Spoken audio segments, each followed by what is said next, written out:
I might say. Nobody doing it better. Y'all some lightweights. Malik Wright, up all day and all night, pushing all the buttons up to something till it's alright. He looking at it from all sides and angles. Got a stripes on his body like he played for the Bengals. Oh man, there's no one discussing it. They came, they stayed, they either did it or done it. Man, I love it, cause all they ever do is win. So kick back, relax, the Team WS.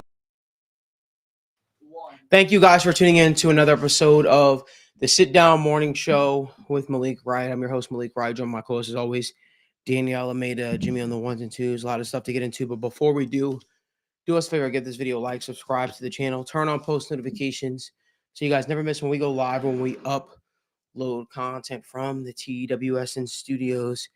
Daniel, first and foremost, how you doing? I'm good, man. I'm good. Good. I'm excited. There's a lot of good topics. I'm excited. Yes, sir. A lot of stuff to talk about, a lot of stuff to get into. But you know, I think the one thing, technical difficulties. Sorry about that. I think the one thing I want to talk about is there's been a lot of murmuring, a lot of rumors of John Gruden potentially returning to the NFL. You know, obviously that comes with a mixed bag, right? Boomer Esiason said he made some calls around the league, and apparently there are people that are interested in him returning again, coaching again. You know, Jimmy, roll the clip. Is it a realistic situation that he would want to get back into football? I'm telling you right now, a couple calls last night. I can confirm that he definitely wants to get back in. 100%. Yeah. I can also confirm, and I believe this to be true. This is, again, my opinion after speaking to at least two different people that are involved in coaching searches and things of that nature. Yeah. That there are teams that are interested in him. And if it's not this year, it's definitely next year. But he's coming back. You know, the allure of John Jones, I mean, not John Jones, the allure of John Gruden, I think I'll never understand it, really. Right? The guy obviously didn't have a lot of success with the Raiders, got fired. There were emails found. And I believe in second chance. I believe in third chance. I believe in all that kind of stuff. I believe people deserve opportunities to rectify behavior that they may have had in the past. And I don't know, when I see that John Gruden returning to the NFL, meanwhile there are coaches who can't get a shot to be head coaches in the league, right? They're stuck in coordinators. Kind of like a mixed bag, but you know, every head coaching cycle you always have those retreads. So I want to get your thoughts on that. Yeah, I think John is a different situation too. I think John is an enigma. I think that me personally, I'm a huge fan of his content. I think that he's kind of this, you know, has burst onto the scene. Obviously, he got that job with Barstool today, and I don't think that limits him from being a head coach for the next 2 years. I think if he still want to be a head coach and if he still got an opportunity, I 1000% believe he's got an out in his contract or something. But the dude is exciting, man. And the one thing that we can say is he walks into a team and he provides a spark, whether for good or for bad. He provides a spark for the organization that not necessarily the locker room, but what the organization and what you can sell to the fan base, right? You may not be selling a retread coach like a Pete Carroll that has won before, but you can be selling somebody to the fan base. Say you're getting an exciting head coach. You're getting a guy that's going to fight for your guys. You're getting a guy who we are confident has not only been in the NFL locker room before as a head coach, but we're confident that, hey, he can potentially turn your culture around. He can provide a spark to a team that, quite frankly, is dead. And I think that's where the conversation is with these teams, right? You got teams like the New York Jets. We were talking, you know, a little bit before the show about how they repeatedly, time and time again, they're just bad, right? We can blame the quarterback, we can blame the head coach, but they need a complete culture shift now. The Chicago Bears need a complete culture shift now. And I wouldn't be opposed to bringing in a guy like John Gruden. Once again, I'm not saying that he is the most successful, because obviously his Raiders stint was bad. His Buccaneers stint at times was bad. But I think that he deserves, and right or for wrong, should be in the conversation of these next head coaches. I wouldn't put him up there with Bill Belichick, Mike Vrabel, Ben Johnson. But if you're an organization that, quite frankly, is in hell, why not consider him? Why, right? Why not bring him into your front office? Why not bring him in for an interview to at least hear what he has to say and see, hey, is he going to be a fit for our team? Because I'm still confident, first off, his football IQ is off the charts. I think that's something we all have to agree on, right? There's no reason you get 2 head coaching gigs and just his football mind. He's done, many TV stints. This dude is an intelligent football mind. The question comes from, is he too much, right? Is he too much Hollywood? Is he too much of this personality to where it's taking away from the locker room? And that I would totally buy into that sentiment, right? I could totally buy into bringing in, a different guy like a Ben Johnson, a different guy like a Brian Flores to say, hey, this guy may not have the pedigree, may not have the personality of John Gruden, but we know from an X and O standpoint that I'd much rather avoid the John Gruden thing. So all around, I think that John Gruden, for Boomer Esiason to come out and say it, I'm sure he's good friends with John Gruden, so I'm sure he's trying to sell a job for him. But I wouldn't doubt that there's organizations that are listening to a John Gruden. I mean, hell, first off, let's talk about Deion Sanders too, right? There's a real possibility where Shador Sanders, we've talked about on the show, Shador goes to a team and Deion follows him. So if we're talking about Deion Sanders potentially being a head coach, if we're talking about Deion Sanders potentially being an NFL front office, and I know they're 2 different situations, but we have to at least entertain a John Gruden.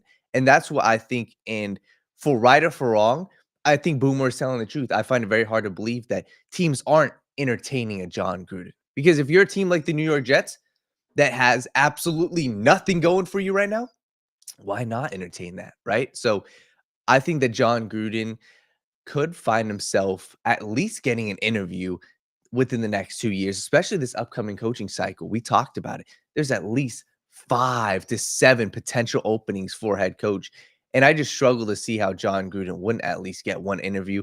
And once again, like we talked about, all it takes is one team to make a stupid decision. Now, I wouldn't say John Gruden would, immediately be a stupid decision, but it wouldn't be the brightest move right off the bat to bring in John Gruden. But like I said, if we're considering Deion Sanders for a head coach, I think that these teams that are seriously in need of a culture shift could potentially bring in a guy like John Gruden. A culture shift. So yeah. I wholeheartedly disagree. yeah, I mean, that was high praise for John Gruden this morning. Yeah, I didn't expect that. Yeah. Let's be clear. Yeah. John Jones, why do I keep saying John Jones? John Gruden is not in the NFL, not because people don't think he has good football acumen, it's because he sued the league because racist emails and inappropriate emails were found. Like that's really what it comes down to. Any ownership group that be willing to touch that, has to deal with everything that comes with. Yes. You know what I mean? There's a large amount of people who sort of want to disassociate themselves with a John Gruden. I think the guy deserves another opportunity. I'm not that kind of guy. I don't believe in cancel culture and all that stupid shit. But what I will say is I personally think that there's only one team that it makes sense for them to do that, and that is the New York Jets. Listen, they've thrown stuff at the wall, hoping that it sticks already with Aaron Rodgers and Devontae Adams and firing the coach midseason. Hey, why not? Why not? Let's go out there and let's hire John Gruden, right? Well, it'll just add to the amount of interesting things that they've done since they got Aaron Rodgers. But I was really surprised to hear how much Daniel appreciated John Gruden. How much he thinks the world of John Gruden. Listen, I think John Gruden a little bit overrated as a football coach personally. Yeah. He's a guy that the Raiders moved off of Jack Del Rio, right? They moved off of Jack Del Rio thinking that, this would be the hire. He was the Raiders coach before. Makes sense. Put butts in seats. Made a lot of sense. Did not work out at all. They probably kicked themselves for making that decision. Probably not now because Jack Del Rio just had a DUI. But, back then they probably were kicking themselves saying, wow, this thing did not plan out. People forget they gave John Gruden a massive contract that he's still getting paid. Was it 10 years? It was something crazy. Let me check. It was something crazy. But it didn't pan out. And that's okay. I just think that you'd probably be better off giving some of these 10 years. 10 years, right? It was 10 years, 10 million a year, I believe. You're better off giving some of these other guys an opportunity to prove that they can, be a head coach in the National Football League. You know what John Gruden is. You're trying to, the league is past, when he won Super Bowls and stuff like that. It has. And while I love hearing him break down the game. It's exciting. It's cool. It's probably past him a little bit. I think it's cool that you see him on TikTok or YouTube making his little videos, man. I think he's an entertaining guy. And that's the whole thing about John Gruden that got you so excited about him, right? Was when you turn on the film and you watch this guy, he's so captivating. He's a showman through and through. That's what made him one of the best analysts at ESPN, right?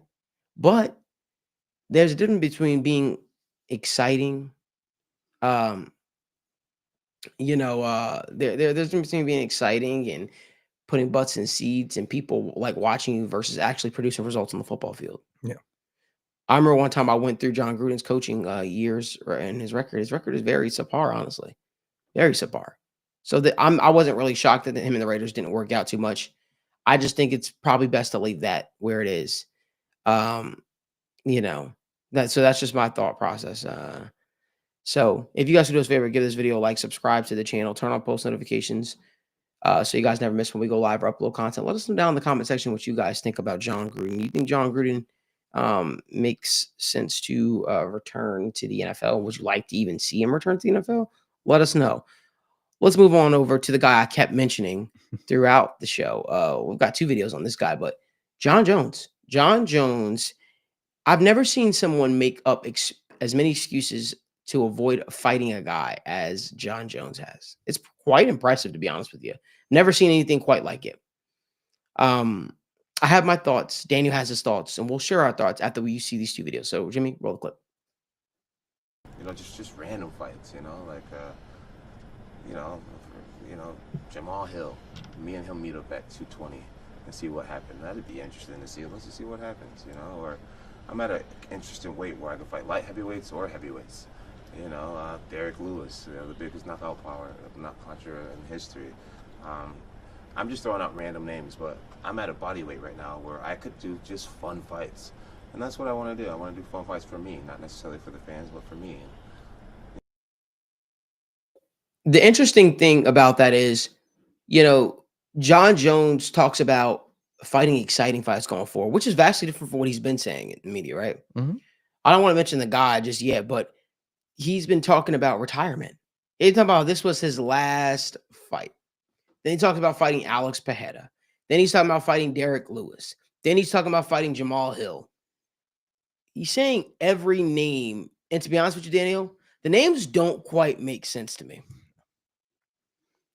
But I have to ask you, what do you make of John Jones uttering every single name outside of the name that most true MMA fans want to see him fight in Tom Aspinall? So John Jones, there's 2 sides to this. What is smart versus what is right. What is smart is what he's doing, in my opinion. I think that John Jones right now at 38 years old or 39 would not beat Tom Aspinall. So if I'm John Jones, I see a guy like Tom Aspinall and I'm seriously concerned. I know myself, right? I know what my past fights have been. I know I just came off of a long injury layoff. I know that my last fight, I didn't strike with the guy. I took him down right away, and I didn't have to showcase how old I was. I didn't have to showcase where my cardio is at this point. So I don't think that John Jones is wrong for doing this, because I think that this is smart. I think it is smart avoiding Tom Aspinall. I think if he fights Tom Aspinall, I really struggle to see him beating Tom Aspinall. So I think it's smart.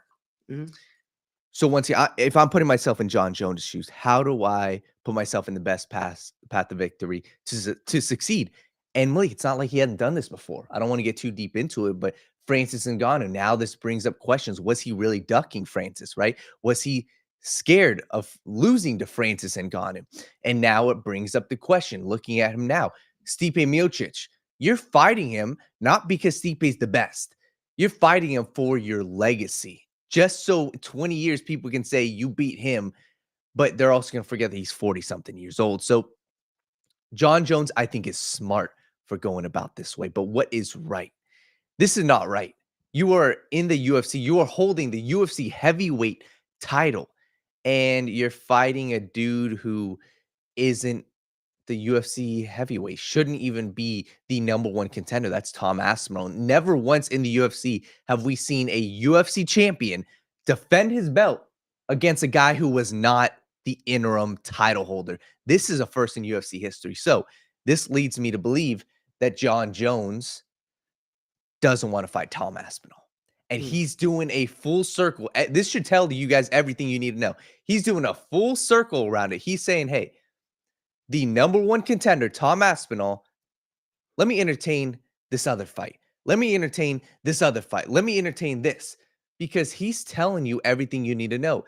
He said he wanted a guy that was worth it, right? He said Tom Aspinall didn't deserve this. And then he went and he backtracked on this statement. Well, Tom Aspinall deserves this, but I want to do what I want to do now. I want exciting fights. And Malik, I feel like now we're at a point where John Jones is literally telling us everything we've been saying. He is ducking Tom Aspinall.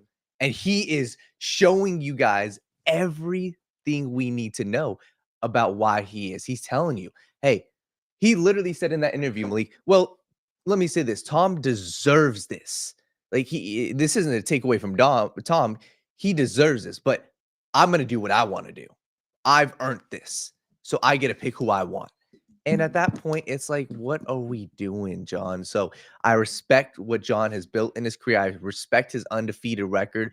But at this point, this is seriously putting a stain on who John Jones, what his legacy is going to be, because he's clearly avoiding one guy. And if it is so clear that you're avoiding somebody, that puts a stain, in my opinion. You're not the baddest man on the planet. He said he wants to fight for the BMF title. F that. You are not the baddest man on the planet if you're avoiding one dude because you're scared of him. And it's okay. And I think he's come to terms with saying, hey, he doesn't want to fight Tom Aspinall, and he's going to do whatever it takes to not fight Tom Aspinall, whatever the reason is. And it's very clear the reason is he's concerned that he could lose that fight. And not only that, but he's concerned that if he were to win, which he is right? If he were to win, what is there to gain? And I think there's more to gain by fighting an Alex Pereira than fighting a Tom Aspinall at this point. But to bring up Derek Lewis and to bring up Jamal Hill, it is very clear, Malik, at this point, he is ducking Tom Aspinall. And there is nothing at this point that can convince me otherwise, because those are the words that came out of his mouth. You guys all saw the video. He talked about Derek Lewis, Jamal Hill. He wants to do exciting fights. He wants to do what he wants to do, but he didn't bring up the name Tom Aspinall. And this sucks because I really love John Jones. John Jones is my favorite fighter. John Jones is one of my favorite fighters growing up, but I hate to do this to him, but I got to do it to him. And Eric Johnson says a champ picks. Disagree. Champ picks when there's not an interim champion. There's an interim champion. The process is the champion fights the interim champion to decide who the actual champion is. But let's talk about it. This is what I've heard this week. Tom's an ass. Tom doesn't deserve it. His resume is unimpressive. Who has he beaten? Well, funny that you say that. He's beaten 5 guys ranked in the top 10 and has finished them all. Let's keep it going. I will retire. I will fight Alex. I will fight fun fights and people and guys that are my weight, that are my size. I feel like I'm at a point in my career where I can pick what I do next. Let's really talk about it, guys. John Jones lost his last UFC fight at the light heavyweight division, and it was gifted a victory over Dominic Reyes. Let's call it what it is. He was. John Jones struggled in fights against Thiago Santos. Right? Mm-hmm. And Eric, I'll say what I want to on my show, whether you disagree or not. If you don't like it, you don't have to be here, brother. Appreciate you. Let's keep it going though. John Jones cherry-picked when to move up to heavyweight. He avoided Francis Ngannou and publicly negotiated with the UFC for 2 years. And suddenly, after Francis leaves, he makes his heavyweight debut against a guy that everybody knows he doesn't have any wrestling acumen. That's what was recognized. You know what I mean? That's what was realized. John Jones is now publicly saying, I will not fight the interim champion, and making all these excuses, and now saying he'll fight a guy at lightweight in Alex Bader, who also has wrestling deficiencies and people know about. Beat guys in Jamal Hill, who's coming off a loss. Beat guys in Derek Lewis, who hasn't been in any real contention. What is there to gain there? You know what I mean? What is there to gain there? And so for me, it's very simple that he's cherry picking. It's very simple that he's cherry picking. And I hate to say that John Jones is terrified, but I do believe John Jones is terrified. You don't believe me? Watch this next clip.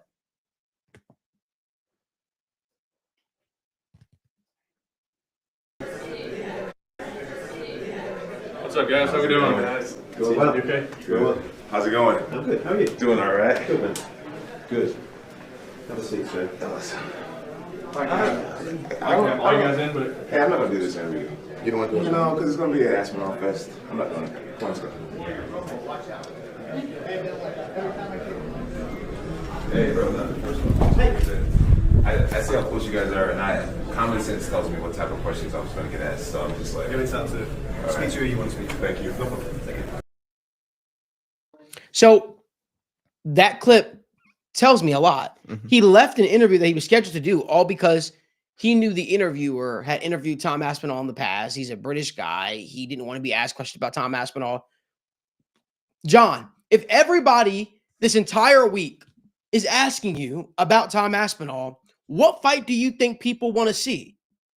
You walk around as if you're some holier than thou figure. Let's talk about some real stuff here. The fact of the matter is, John Jones, you owe the UFC. John Jones, you owe the UFC fans. What I mean by that is, do we forget, like we talk about him as the long reigning champion. Do you know why you were a long reigning champion? Do we know why you went, all this time without being active? Suspensions for PEDs, off, stuff outside of the octagon, whether it be abuse, spousal abuse, hitting a pregnant woman with your car, things that you dealt with in real life, legal situations. And you know what promotion stood by you? The UFC. To speak about yourself as if you're some great veteran that has fought all these up and coming challenges, when the truth of the matter is, you missed the entire new wave of light heavyweights that were coming up because you had legal issues. You missed the entire wave of heavyweights because you were too scared to jump in there with Francis Ngannou. The fact of the matter is, you've been out of competition for such a long period of time. So to call this shot and talk about how Tom, who's beat five guys in the top 10, he's diminished everybody almost at the heavyweight division. The one guy he hasn't had a chance to diminish, ducked him in Cyril Gane. Like, John, you had so many issues outside of the octagon that you had to take care of.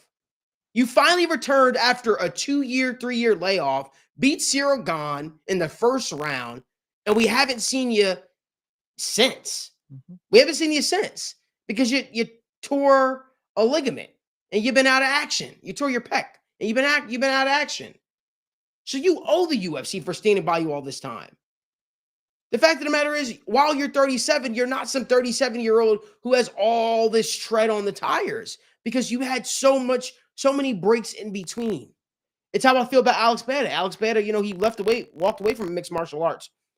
And, he dealt with some stuff outside of the octagon, but he's able to still perform at a high level because he doesn't have all that wear and tear on him. John Jones, you don't have all this wear and tear on you like you make it out to be. But let's not kid ourselves. When did John Jones become the Floyd Mayweather of the sport to where he's fought all these guys that we're talking about, and then he's just like, oh, I can ride off to the sunset. I can make the choices and the decisions I want. UFC's already gifting you a fight by fighting Stipe Miocic, a guy who hasn't won in over 3 years.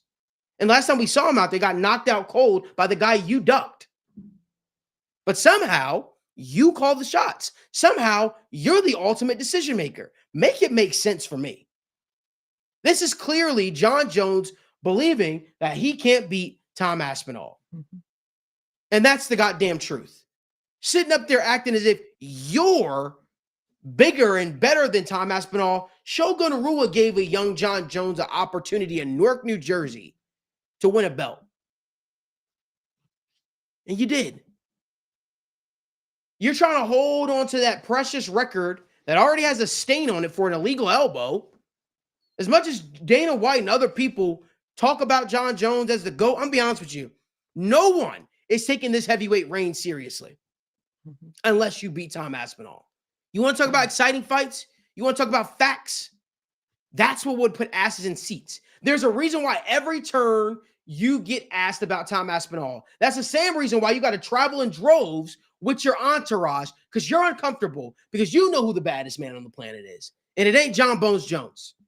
It's Tom Aspinall. You know it. It's the worst kept secret. But you know what's funny? I'm going to do something today that I very rarely do. I'm going to sit my ass down on the couch and I'm going to watch the UFC 309 press conference, because I have a funny feeling Tom Aspinall is going to be there front row. John Jones is going to get cooked with Tom Aspinall questions. And right now, what we're seeing right now is we're seeing John Jones right before our very own eyes get bullied into a potential fight with Tom Aspinall. There's nowhere to run. There's nowhere to hide, John. If you're the GOAT, if you're the baddest man on the planet, if you want people to take this heavyweight run serious that you went on, fight Tom Aspinall. That's it. There ain't nobody else to fight. Everybody knows you're going to beat Stipe Miocic. No one's excited for this fight. No one's excited for this fight. Everybody knows you're going to beat Stipe Miocic. But the ball's in your court, John. What's next? And it should be Tom Aspinall. We should get security on who's the heavyweight champion, who the baddest man on the planet is. Nobody's going to take John Jones serious. Good luck selling John Jones fights after this anyway. Do us a favor, guys. Give this video a like, subscribe to the channel, turn on post notifications so you guys never miss when we go live or when we upload content from the TWSN studios. Hey, listen, the Colts have gone back to Anthony Richardson as their quarterback.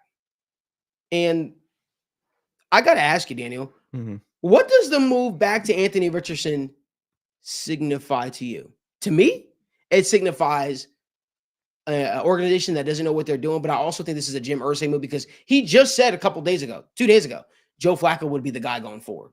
Now he went back to Anthony Richardson. I think he was forced. His hand was forced. And here's what I think. Here's what I think. I think that Shane Steichen might be coaching for his job. That's what I believe. They believe they turned back to Anthony Richardson. Clearly, they want to see what they got in the guy. Man, Dan, what are your thoughts? Yeah, I'm with you. I think that this Colts organization doesn't know what they're doing right now, and that's okay. But it's clear, right? And when we go through the list, man, it was. What do you mean it's okay? Well, I'm saying it's okay. Like, listen, hold on, let me get there. Obviously, it's not okay, but I'm saying, like, hey, this is the state that they're in, and they have to do something to change it. But you went from Peyton Manning, then you went to Andrew Luck, and then you went to this whole runaround of you don't know what you're doing. So I think that this isn't new, Malik. They got 2 of the top 10 most talented, high IQ quarterbacks to ever step foot on a football field. And after that, you don't know what to do, right? Andrew Luck was, in my eyes, and we've talked about this, but it's him and Burrow as the 2 best college prospects of the past 15 years. After that, you went and you signed Phillip Rivers. Didn't work out. You went and you signed Carson Wentz. Didn't work out. You had Jacoby Brissett for a year. Didn't work out. You went and you signed Matt Ryan. Didn't work out. So now you are at a place where, holy shit, I went and drafted a quarterback, Anthony Richardson. We all can agree had some serious flaws coming out of college, but Malik, he was young. He still is young. So there is a growing period. Malik, I'm very confident this organization felt like this was just going to be, he steps in like Peyton Manning or Andrew Luck. That's not what it is. That's not. How rare is it that you get a quarterback like a Burrow, like a Luck, like a Manning, like these dudes that can step in and day one, you see that dude is going to be my franchise for the next 15 years. It is so rare. So I feel like this organization messed up, and they messed up by making that move to get off of Anthony Richardson earlier this year, which is why it took only 2 weeks to go back, because they know they messed up. Joe Flacco, Malik, what is he? He's fine. Like, he's a quarterback that obviously had success for them last year, took them to the playoffs, but to think that that was going to push them deep into the playoffs, to think that that was going to save Shane Steichen's job, I don't think that that was smart. And obviously, hindsight 2020, I was also saying that Anthony Richardson should have been benched because of him calling out and saying, "Hey, I want out." But I think that this is, at this point, it's the right move. You have to roll with your young quarterback. You draft him with the top 5 pick, and you have to go through the growing pains with him. You do. So I think this organization at this point, Malik, Shane Steichen's job is hot. And if I had to guess, if I'm honest, I don't think the Colts make the playoffs this year. They've got a tough schedule coming up. And I'm just not confident what I've seen with Anthony Richardson. And that was never the conversation. The conversation was never a, hey, you're going to be Lamar Jackson and immediately dominate. They got flashes of that with 2 games last year, and they expected that to be the entire season. No, you're going to go through growing pains. A dude who started only 10 games at college, you are going to have to work with him. So I believe Shane Steichen's job is hot, and I'm curious to see whose call this was. That's where my mind goes, right? Was it Chris Ballard, the GM? Was it the owner, Jim Irsay? Was it the head coach, Shane Steichen? Because at this point, the number one guy whose job it has to be on the hot seat is Shane Steichen. So I think that they've got a situation on their hands where they put themselves up against the wall. If they would have rolled with Anthony Richardson the entire season, I feel like this conversation would be different, because at least you can sell to your fan base, hey, we're developing a quarterback. But you went away from him with the sole purpose, we are trying to win football games now. That's what was said. And the sentiment is not wrong. You're trying to win now. But to say, hey, we're going to try to win now, and after 1 game of Joe Flacco, you switch it up. This shows me that the organization, when they made that move with Anthony Richardson, that was an emotional decision. That was a decision that they felt within the moment. They felt the entire NFL eyes, the fan base on them, and they felt that was the right decision. But that was a rash decision. That was an emotional decision. And hindsight is 2020. That was the wrong decision. So Anthony Richardson, for right or for wrong, you drafted him with top 5 pick. He deserves the chance to be your starting quarterback. He does.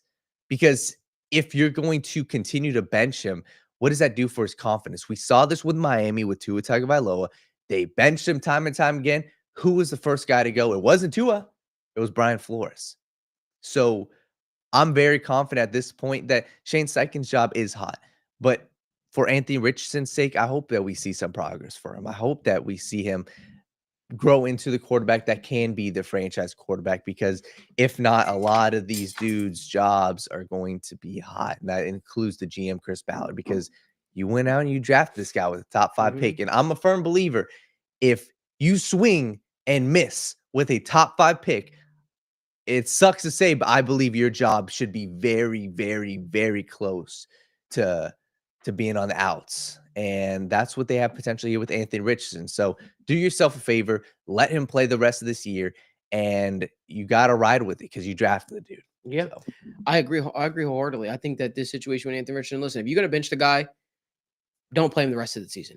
If you're going to play the guy, play him the rest of the season. That's how a guy grows. That's how a guy learns. And I understand the optics look extremely bad. That felt like a PR move, though, when they benched him the first time because of the whole checking himself out of the game because he was tired.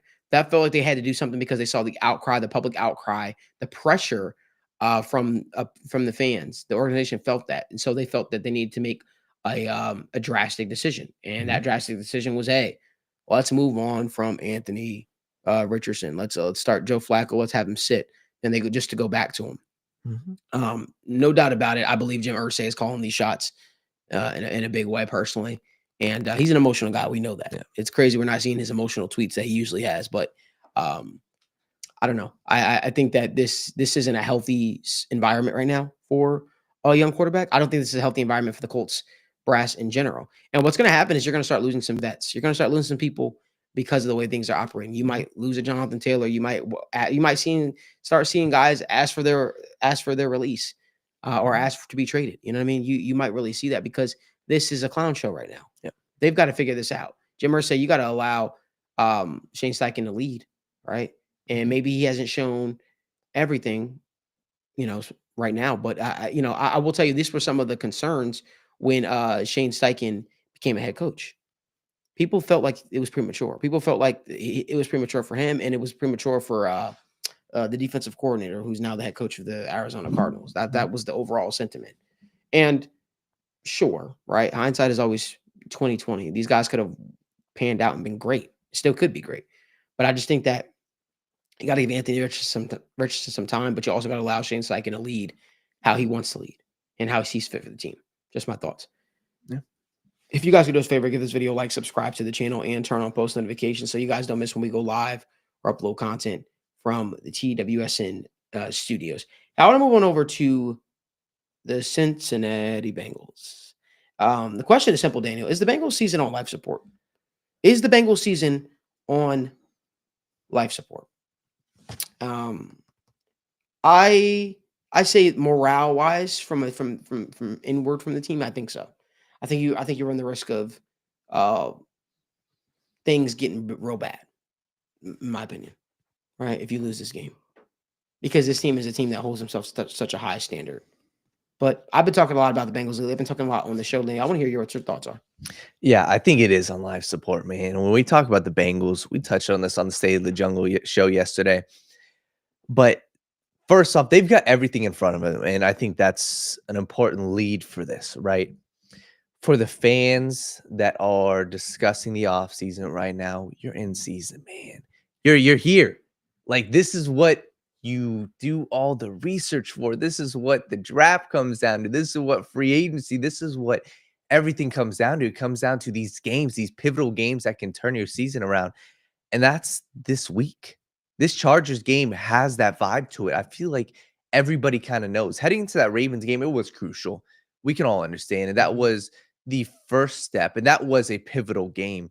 But this game just has a different feel to it, to where the downside, if you lose this game, it could all unravel. And that's what we talk about: head coaching. We talk about organization. We can talk about it all. But if you head into a bye week at 4-7, I'm going to start those conversations of, let's talk about draft season.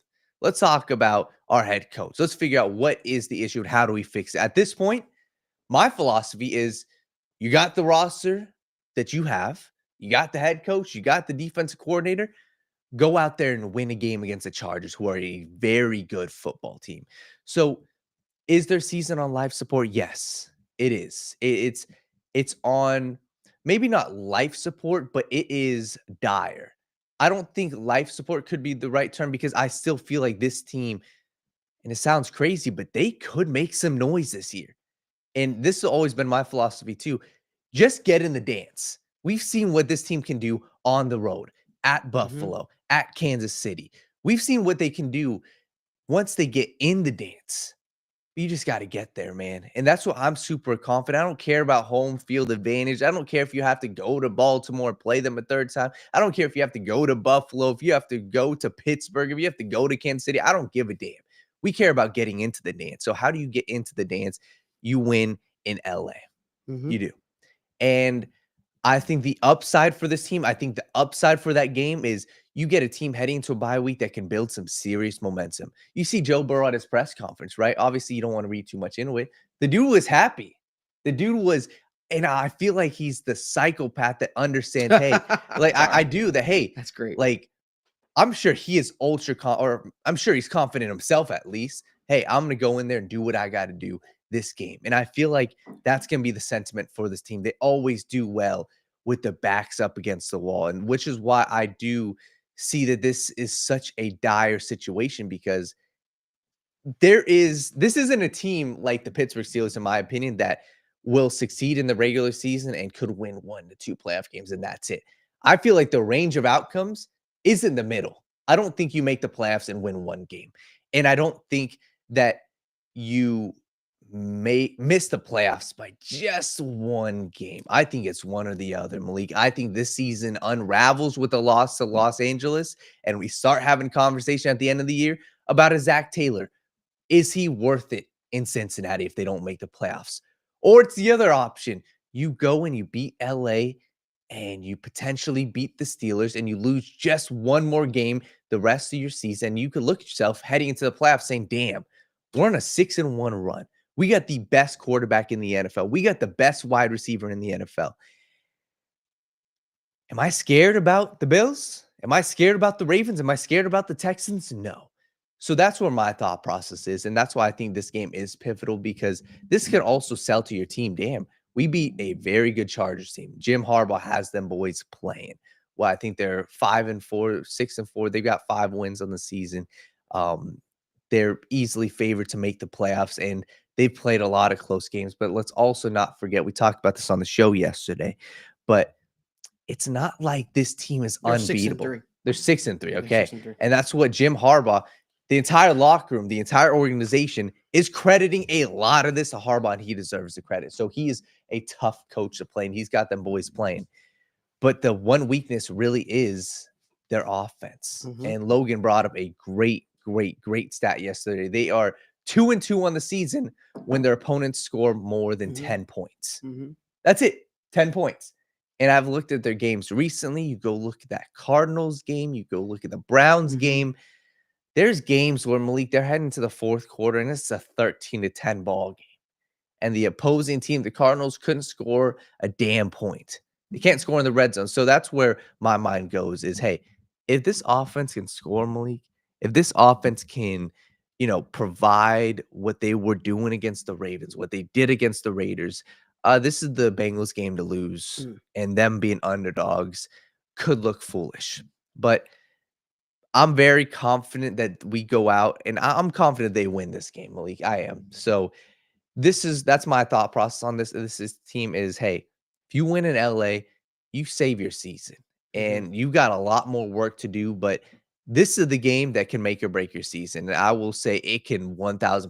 Bengals fans should be taking this as, hey, this game can break your season. It can. This isn't like the Ravens game. This is like the Raiders game. If you lost that Raiders game, yeah, you're done. If you lost that Giants game, yeah, you could be done. So think about that thought process. And that's what my thought process is. Hey, if you lose on Sunday night to the Chargers, whatever way you lose, the narrative coming out of that is you can't win close games, and who is to blame? So, well, I just think from a morale standpoint, you need to find a way to win this game. Keeping it short and simple. You need to find a way to win this game. Simple as that. It's a big game. It's a huge game. You talk about a game that has a lot riding on it. You talk about seeding potentially later down the stretch, because it doesn't seem like the AFC North is in play for the Bengals. Really, a little bit 2 losses to the Ravens. Not lost the Ravens completely falter. But you got to find a way to win. And I love what Benjamin Harrison's saying. He's using my old quote. I always say, "Cut your own grass." Right? Cut your own grass, and then take it one game at a time. And we did a great job on State of the Jungle this week talking about the defense and who we thought needed to step up. And Sean, I don't think I'm sleeping on the Chargers. I don't think anybody is sleeping on the Chargers here. We're just simply talking about how the Bengals need to win. I don't think anybody's made a concrete prediction of how we saw one way or the other. I think that the Chargers can provide some issues, especially on the defensive line for the Bengals. It's going to be a tough matchup. I'll be honest with you. We tend to I don't know. We tend to always struggle with the Chargers a little bit. Joe Burrow's 0-2 in his career against the Chargers. So it's going to be interesting to see.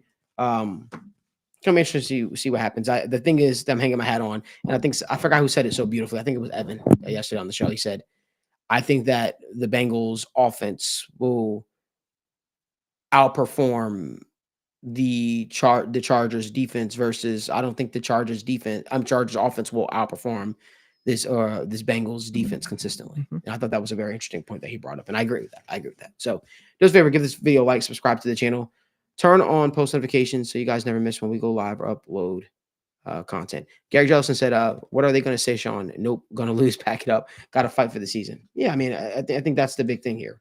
I think that a lot of people are expecting the Bengals to go in there and kind of just roll over a little bit against the Chargers. I don't believe into that and believe in that notion too much. I think these boys will come out rocking. These boys understand the magnitude of this game. It's huge. It's huge. And I talked about it to you, Dana. I said, hey, listen, I don't know if a Zach Taylor led Bengals team can overcome a healthy Joe Burrow, transition playing like a defensive player of the year, Jamar Chase, Triple Crown leader, looking like that for this year. I don't think a Zach Taylor led Bengals team can withstand last place schedule, losing to the Chargers, and being able to mentally overcome that. No, they can't. Right. This is like outside of the Pittsburgh Steelers, this is probably the last good team that they're facing, right? Where you could look at them and say, concrete, this team is ready to go. It's going to be interesting to see what happens, but I think the Bengals find a way to pull it out, right? Yeah, and just real quick, this game, at least I feel like we're on the same page. This is going to be a very close game. The Chargers are a team. They are going to play teams close, and I don't know if they really – I got to go back and look at their schedule, but they only have one loss by more than one possession. That was that Steelers game. This is going to be a one-possession game. I think we can all kind of agree. And the way that they play their offense, it's a run-heavy team. Justin Herbert's been really good in the red zone, running the ball recently. This is going to be a very close game. And Jim Harbaugh is going to have them boys ready. They're playing at home. So that's not the conversation. We know how good this Chargers team is. They are a gritty team. They've got weapons like Ladd McConkey, like Quentin Johnson that are superstars, but these dudes can play. Will Dissly has been very good for them. So I think we're very confident saying that this is going to be a very close game. And this is what can turn your season around because you haven't won close games yet. But this is the chance to go out there and win a close game against a very, very, very good team. And Zach Taylor, this is your chance. You can outcoach Jim Harbaugh. And I feel like that's where if the Bengals lose this game, I feel like you just get outcoached. I feel like that's the way to lose this game is if Jim Harbaugh comes out there. And that's how he's won multiple games, by outcoaching the other head coach. So coaches, step up because this is a big task. Jim Harbaugh is no joke. So I love what Dottie D said. He said, but they lost 2 games when the opponent scored more than 10. He said that. So, well, I think one thing that the Chargers team is definitely they have a defensive identity this year. If a team is willing to go out there and be able to put points on them, I'm not sure if this offense can match them. If the Bengals put up 35 plus, I don't know if the Chargers can match that. Now, certainly, I'll say what I always say: don't be someone's get right game. Don't be the game that the offense just starts clicking. And again, it'll be interesting to see how it all plays out. Give this video a like, subscribe to the channel, turn on post notifications, guys. We appreciate you. It's fantasy football, here at TWSN. Fantasy football is king here for TWSN. And obviously you got Thursday night football going on tonight. Commanders taking on the Eagles. Big game. Pretty excited about it. It's not too often they put on some great there's not too often they put on some, as many great Thursday night football games as they have so far this season. But I feel like this is one of the ones that it could be really, really good. I actually think the Commanders will pull this game out personally. And I think they could wind up winning this division too. But never mind what I think. This is about fantasy football. And it wouldn't be a Thursday if we didn't have our TWSN and a fantasy football analyst, Michael O'Hara, joining us. So without further ado, Mike. Good morning, everyone. How we doing? Good. You're back in your normal location. Back in Columbus. And we officially set it up. Mike will be joining us live in studio here next Friday. Beautiful. So we're excited about that. We're pumped up about it. I set it out to the masses, so therefore it's definitely happening. We tried to kind of set it up and all that kind of stuff like that, but I'm excited to have him in the studio. But yeah, man, I'm looking forward to it, brother. Daniel.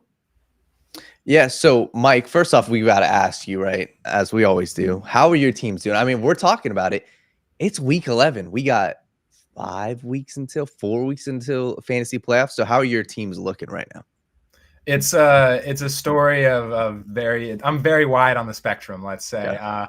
A lot of the players that I was aggressively drafting go down. When you draft wide receiver heavy like I did this year, it's you were set up for failure. Some of them I've been able to keep afloat.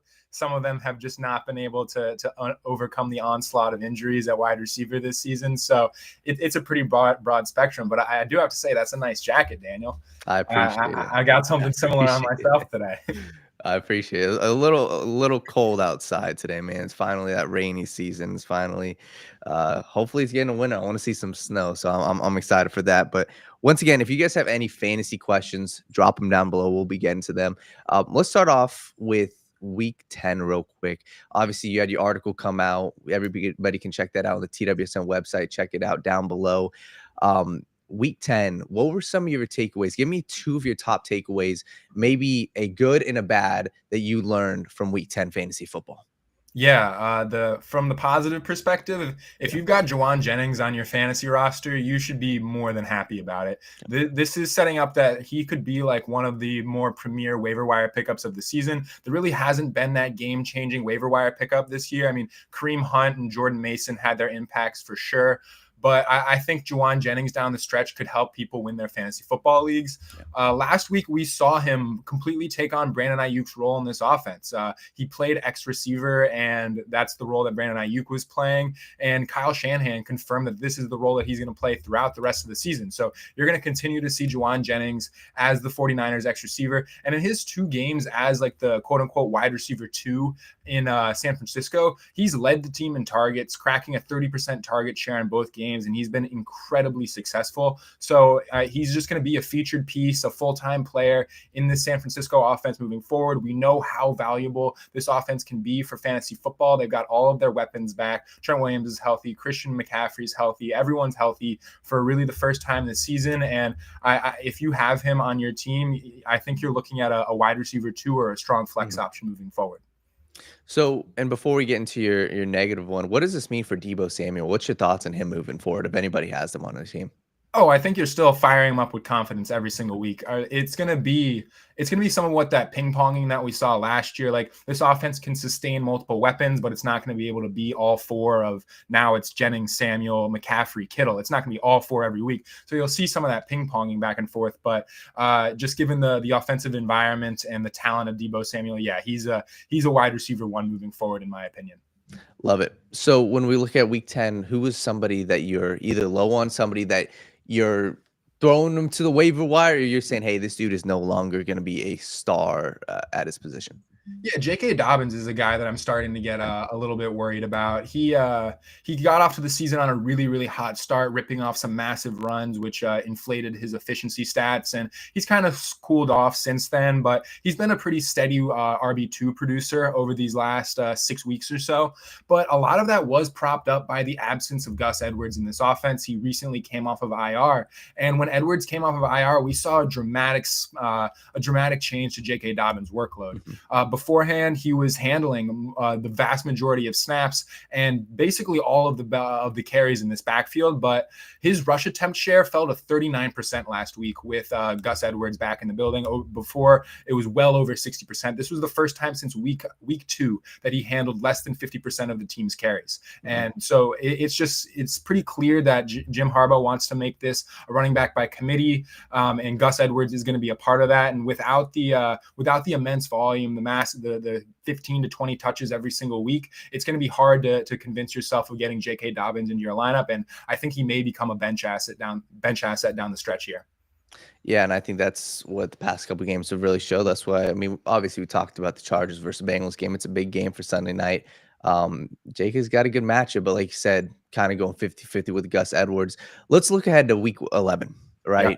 We've got a couple good matchups. Obviously, you'll be on for tomorrow's show, our Fantasy Football Friday. But let's start off Thursday Night Football. This is a big game, right? Commanders, Eagles is the first real test that we can say, hey, damn, like both these 2 teams are getting tested. From a fantasy perspective, let's just break this down. Let's talk about the Eagles side. A.J. Brown, Devontae Smith, and Saquon Barkley. I'm assuming you're starting all those guys, right? But what's your outlook for those guys? Yeah, you're starting all 3 of them. And I really think that this is a spot where both A.J. Brown and Saquon Barkley can just absolutely smash. The Washington Commanders run man coverage at the 3rd highest rate in the NFL.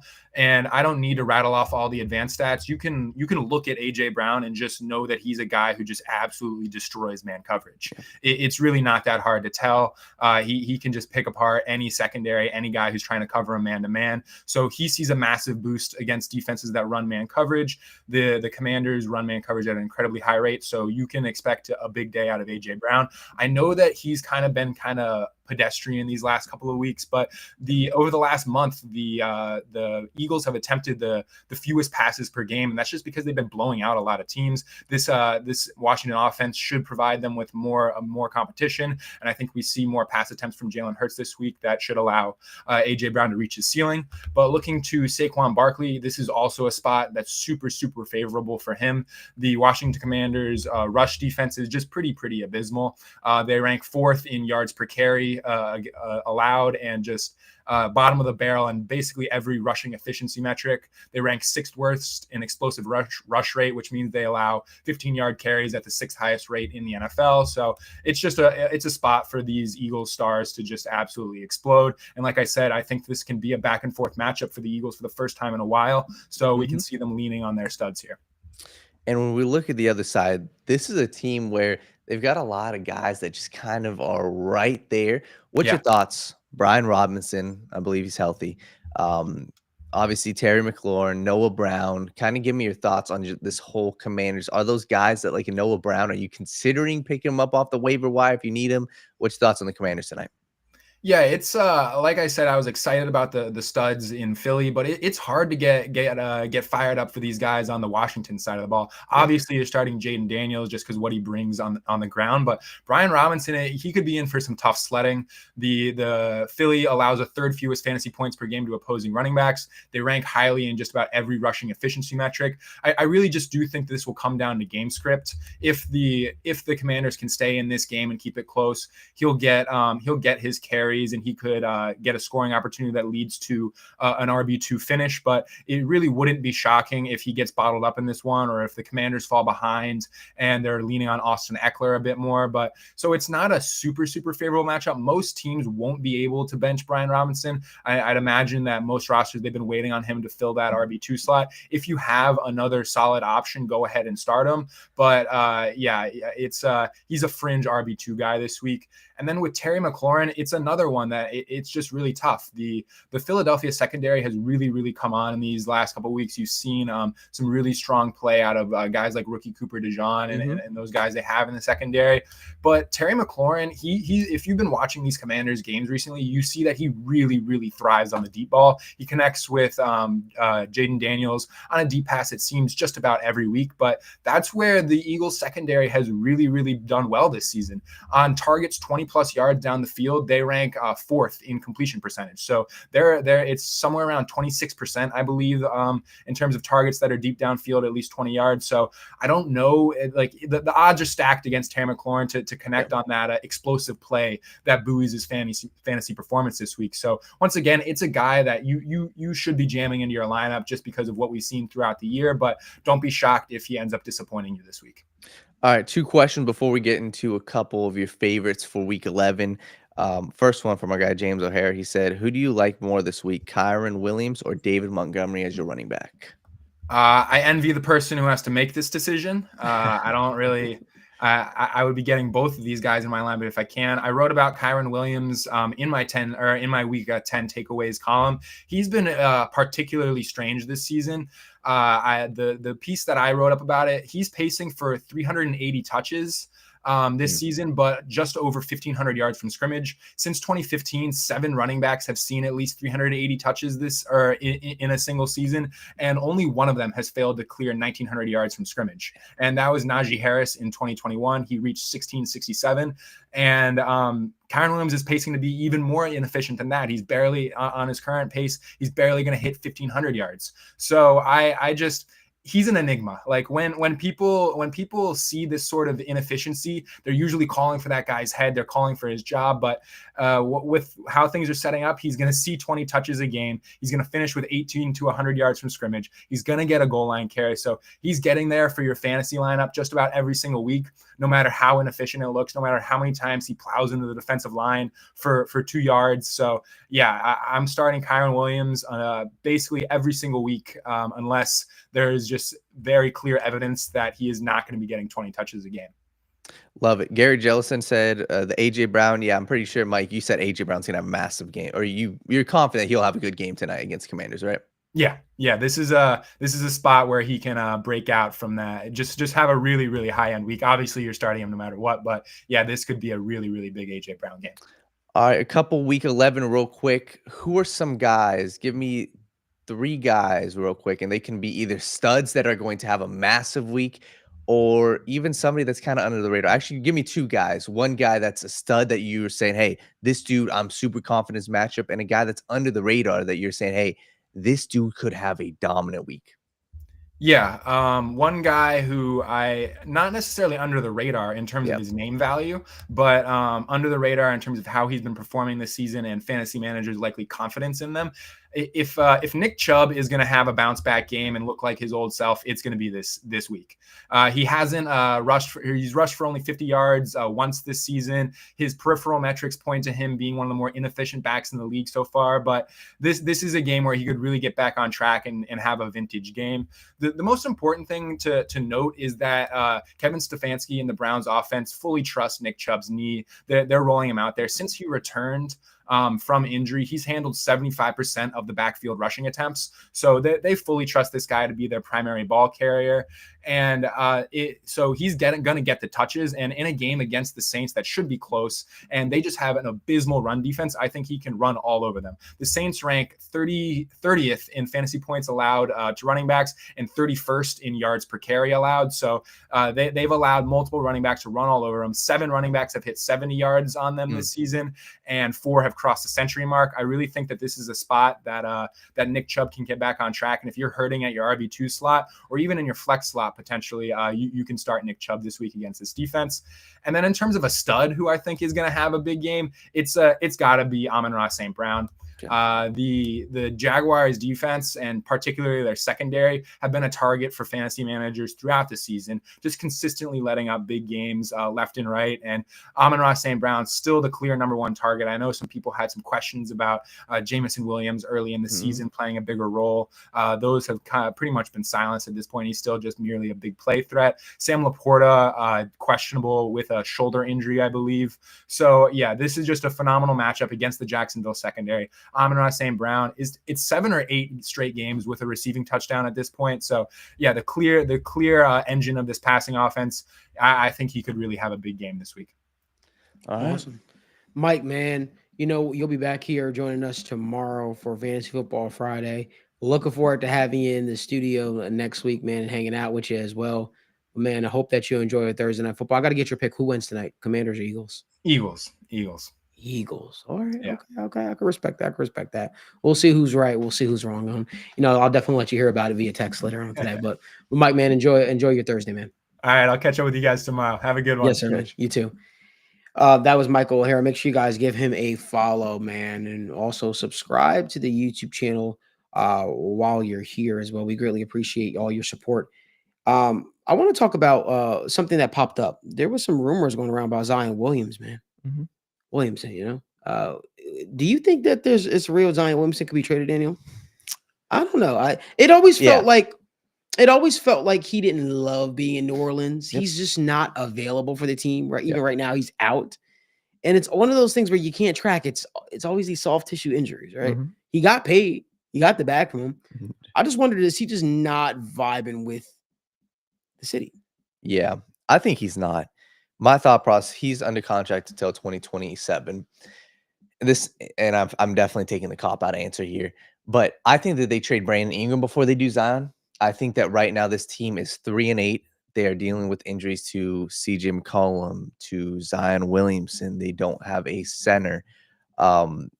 I think that they go trade a Brandon Ingram before. Brandon Ingram is on the roster. He is healthy. He's not fitting in with them. Mhm. Brandon Ingram's not. And I feel like if I'm the Pelicans organization too, I'm riding it out with Zion at least for another year. I think that these talks should be real. And I do see that Zion Williamson may not want to be in New Orleans. And I also see from the Pelican standpoint, this dude, how many games has he played in his career? Mhm. If I had to guess, maybe less than 200. Mhm. So Zion Williamson, I believe, will get a chance this year to right this wrong. And I don't think that he gets traded by this trade deadline.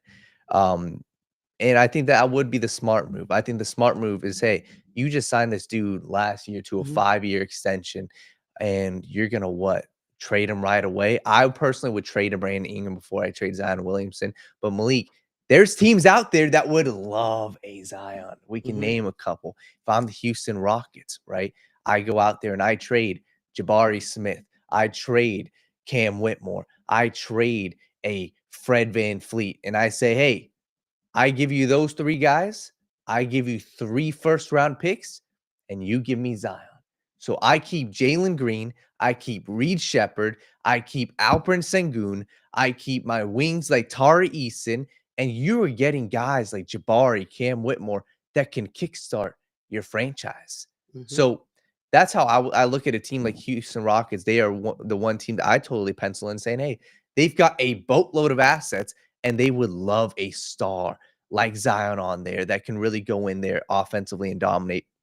But yeah, Malik, I do think that these trade concerns should be real because Yeah. the dude can't stay healthy. And at some point, if it ain't working, it ain't working. We've seen them move off a guy in Anthony Davis. So I think the Pelicans right now are really, they're fighting with themselves, right? You go out there, you made the trade for DeJounte Murray. I don't know. Is he out? He's out for a while.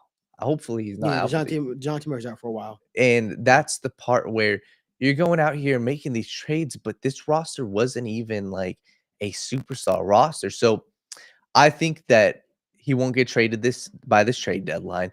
And I also think they're going to look at a team like the Cleveland Cavaliers, Mhm. Malik, that last year they dealt with injuries. They dealt with injuries to Darius Garland, right? Mhm. Darius Garland didn't look like himself after he had this terrible illness, got hurt, and they went into the offseason and said, hey, we're not going to mess it up.